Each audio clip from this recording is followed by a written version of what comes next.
بسم اللہ الرحمن الرحیم نحمدہ ونصلی ونسلم علی رسولہ الکریم اما بعد۔ میرے لیے یہ بڑا خوش قسمتی کا موقع ہے۔ کانفرنس جس موضوع پر اور جس طرح کری جا رہی ہے وہ بھی اپنے آپ میں ایک یونیک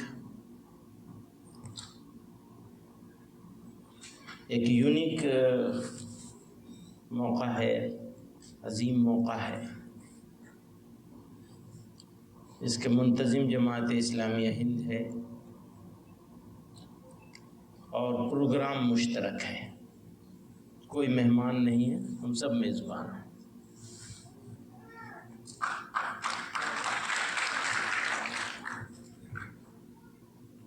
اسی کڑی میں گوہاٹی 22 اگست کو ہونے جا رہا ہے اور 27 اگست کو لکھنؤ ہونے جا رہا ہے۔ لکھنؤ کے میزبان منتظم مولانا اصغر علی امام مہدی صاحب، لمبا چوڑا نام ہے مولانا کا، میرا نام بھی پاسپورٹ میں بڑا لمبا ہے۔ تو ایک مرتبہ میں امیگریشن پہ کھڑا تھا تو امیگریشن آفیسر نے میرا نام پاسپورٹ پہ پڑھا، پھر نظر اٹھا کے میری طرف دیکھا، کہنے لگا باقی 3 لوگ کہاں ہیں؟ تو جمعیت اہل حدیث ہند اس کی منتظم ہے اور آسام والے کا انتظام جمعیت علماء کے ذمہ ہوا ہے، اور یہ سب مشترک کانفرنس ہیں۔ اور یہ موقع، جیسے یہ موقع خوبصورت ہے، تاریخ ساز ہے، اسی طرح سے یہ شہر بھی تاریخی شہر ہے۔ اس کو مدینۃ الاولیاء کہا جاتا ہے، ولیوں کا شہر ہے۔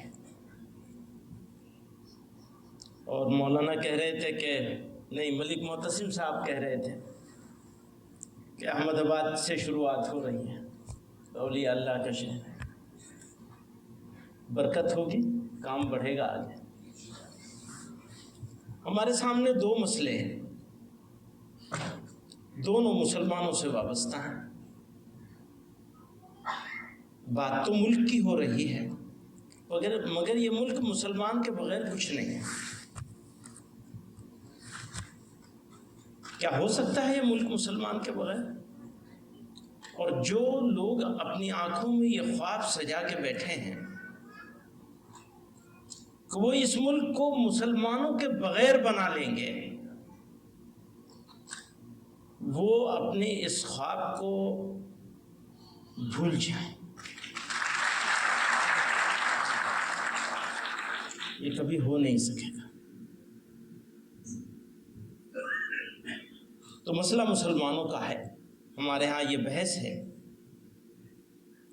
کہ مسلمان کو ذلیل تو کر ہی دیا گیا، اس میں کوئی شبہ نہیں۔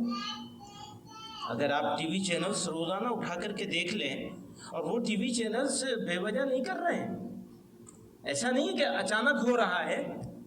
مانتا ہوں کہ کچھ غلطیاں کہیں کسی دن ایسی ہو جاتی ہوگی، غلطی ضرور، جو پرائم نیوز یا بریکنگ نیوز بن جائے کسی مسلمان نام والے آدمی کے ہاتھ سے، ایسا ضرور ہو جاتا ہوگا،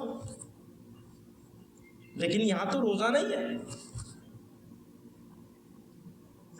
تو بہت اچھی بات کہہ رہے تھے چودھری صاحب، تو مجھے وہ شعر یاد آیا، تھوڑی تکلیف رسن پھر تھوڑی سی تکلیف دار۔ رسن سمجھتے ہو؟ قید، جیل، جس کا جیل کا اشارہ کیا تھا انہوں نے کہ بھئی جیل جانے کے لیے کتنی 6 لاکھ کچھ ہزار ہے، 15-20 لاکھ لوگ تیار ہو جائیں، 6,10,000 ہیں، 15-20 لاکھ لوگ تیار ہو جائیں۔ تو اسی کی طرف شاعر اشارہ کر رہا ہے، تھوڑی تکلیف رسن، رسن کہتے ہیں قید کو، تھوڑی تکلیف رسن پھر تھوڑی سی تکلیف دار۔ دار تو سمجھتے ہیں پھانسی، بھئی یہی تو ہوگا نا، قید ہوگی، پھانسی ہوگی، اس سے زیادہ تو نہیں ہو سکتا۔ تھوڑی تکلیف رسن پھر تھوڑی سی تکلیف دار، اس کے بعد دوستو آرام ہی آرام ہے۔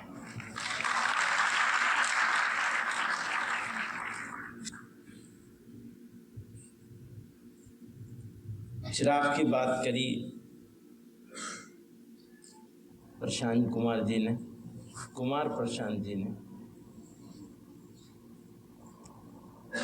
تو مجھے وہ خمار صاحب کا شعر یاد آیا، چراغوں کے بدلے مکاں جل رہے ہیں، چراغوں کے بدلے مکاں جل رہے ہیں، نیا ہے زمانہ نئی روشنی ہے۔ تو اب زمانہ ہی نہیں بدل گیا؟ آج منی پور میں مکان جلائے جا رہے ہیں، آدمی جلائے جا رہے ہیں۔ اچھا، ہم تو بہت پہلے سے یہ تکلیف اٹھاتے آ رہے ہیں، ہم جلے ہیں، جلائے گئے ہیں، ہمارے لیے تو نیا نہیں ہے۔ 87 کی بات مجھے یاد ہے، میں اپنے والد کا خادم تھا اور منی پور گیا تھا۔ اسی منی پور میں اسکول کی بس میں 16 مسلمان بچوں کو زندہ جلایا گیا تھا اسکول سے آتے ہوئے۔ ہم نے وہ زندہ لاشیں دیکھی تھی، مطلب جلی ہوئی لاشیں دیکھی تھی، بچوں کی، چھوٹے بچوں کی، اسکول گوئنگ چلڈرن۔ تو بات یہ ہے، جمع کس لیے ہوئے ہیں؟ نمبر 1، مایوس نہیں ہونا۔ وَلَنَبْلُوَنَّكُمْ بِشَيْءٍ مِّنَ الْخَوْفِ وَالْجُوعِ وَنَقْصٍ مِّنَ الْأَمْوَالِ وَالْأَنفُسِ وَالثَّمَرَاتِ۔ آپ سے کہہ رہا ہوں، ایسا ہو نہیں سکتا کہ آپ ایمان والے ہوں اور امتحان نہ ہو، یہ نہیں ہو سکتا۔ قرآن میں اللہ کہہ رہے ہیں، وہ جو سپریم پاور ہے اللہ رب العزت کہہ رہے ہیں، یہ کیسے تم نے سوچ لیا کہ تم آزمائے نہیں جاؤ گے؟ تو یہ تو ہوگا۔ آزمائش سے گھبرانا اور گھبرا کر مایوس ہو جانا، ہماری فکر یہ ہے کہ مایوسی نفسیاتی طور پر مایوسی 2 طرح کے اثر ڈالتی ہے۔ یا تو آدمی سرنڈر کر جاتا ہے، اگر مسلمان نے سرنڈر کر دیا تو ان کا خواب پورا ہو جائے گا۔ یہی خواب ہے ان کا، انہیں بدنام کر دو، انہیں ذلیل کر دو، انہیں رسوا کر دو، انہیں مایوس کر دو، انہیں کنورٹ ہونے پر مجبور کر دو۔ کیا یہ ہو سکتا ہے؟ یہ کبھی نہیں ہو سکتا، یہ ہونے نہیں دیا جائے گا۔ ایک بات، یا یہ کہ آدمی جذبات میں، جوش میں غلط قدم اٹھا لے گا، غصے میں آ جائے گا، اس سے بھی نقصان ہوگا۔ حکمت کے ساتھ، دانائی کے ساتھ، صبر کے ساتھ، استقامت کے ساتھ اپنے دشمن کو پہچاننا ہے۔ ہماری لڑائی کسی مذہب اور کسی قوم سے نہیں ہے، جیسا کہ انہوں نے کہا، بہت اچھی بات ہے، ایک وچار دھارا ہے، ایک سوچ ہے۔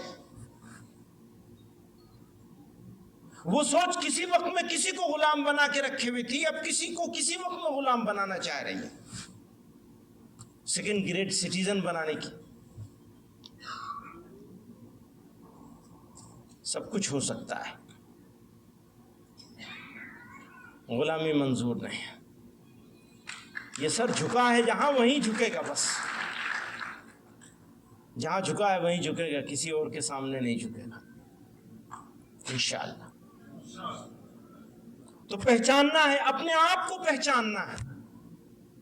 من عرف نفسہ فقد عرف ربہ، جس نے اپنے آپ کو نہیں پہچانا وہ رب کو کیا پہچانے گا؟ اپنے آپ کو پہچانیے، اپنی کمزوریوں کو دور کیجیے۔ اگر ظلم کے خلاف لڑنا ہے تو پہلے سوسائٹی کے اندر سے ظلم کو ختم کرنا ہوگا۔ اگر ہم نے اپنی سوسائٹی کے اندر سے، اپنے اندر ہونے والے ظلم کو جو ہم اپنے اوپر کر رہے ہیں، اپنی فیملیز میں کر رہے ہیں، اپنے معاشرے میں کر رہے ہیں، کئی منٹ رہ گئے ہیں، بتا دیجیے گا. اپنے معاشرے میں کر رہے ہیں، اپنوں کے ساتھ کر رہے ہیں. کبھی جینڈر کے نام پر جو دوسرے معاشرے میں، غیر اسلامی معاشرے میں، سماج میں جو چیزیں موجود ہیں وہ ساری ہم نے اپنا لی ہیں تقریباً. کیا اس سے لڑنا ضروری نہیں ہے؟ اور کیا اس سے لڑے بغیر ہم عزت وہ پا سکتے ہیں جس عزت کے جانے کا اور گنوانے کا ہم کو صدمہ ہے، دکھ ہے؟ ذرا غور کرنا پڑے گا، جھانکنا پڑے گا. اگر تبدیلی اندر سے نہیں آئے گی تو باہر سے کیسے آئے گی؟ آزادی ملی ہے، 75 سال ہو گئے، امرت مہوتسو کا تذکرہ ہو رہا تھا. رائے کی آزادی، بہت طرح کی آزادی مل گئی، پر بے وقوف بننے کی آزادی بھی ملی ہے. اسے کیسے چھینو گے بھائی؟ امپلائمنٹ کی بات نہیں ہونی چاہیے، مہنگائی کی، انفلیشن کی بات نہیں ہونی چاہیے. بس مسلمان کافی ہیں، دوسری چیز کی کہاں ضرورت؟ کیسی نازک جگہ پہ کھڑے ہیں. دوست لوگ کہتے ہیں ویسا کر لو ویسا کر لو. بھائی کیسا کر لو؟ لوگوں کا مزاج تو پہچانو. یہ بات صحیح ہے کہ کمیونیکیشن ضروری ہے. اپنے پڑوسیوں کے ساتھ، اپنے محلے والوں کے ساتھ، اپنے شہر والوں کے ساتھ. ایسا نہیں ہونا چاہیے کہ لیونگ ٹوگیدر سیپریٹلی والی پوزیشن. اچھا آج یہی ہے، سوری معافی کے ساتھ، آج تو یہی ہو گیا ہے. بہت ہوشیاری کے ساتھ ملک میں بسنے والے لوگوں کے بیچ میں کھائی کھڑی کر دی گئی ہے. اس کھائی کو پاٹے گا کون؟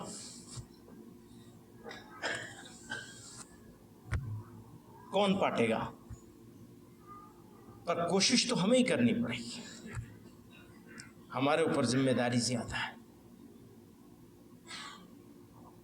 میں اپنے دوستوں سے کہہ رہا تھا، کچھ لوگوں کے ساتھ بیٹھا تھا پچھلے ہفتے، تو میں یہ کہہ رہا تھا کہ آپ کو پتہ نہیں چل رہا ہے لیکن کچھ دن بعد پتہ چلے گا. جس طرح کا انماد، غصہ، جوش فیک طریقے سے لوگوں میں بھرا جا رہا ہے، اس کا نقصان مسلمان کو بعد میں ہوگا، ملک کو اور آپ کے سماج کو نقصان پہلے ہوگا اور زیادہ ہوگا.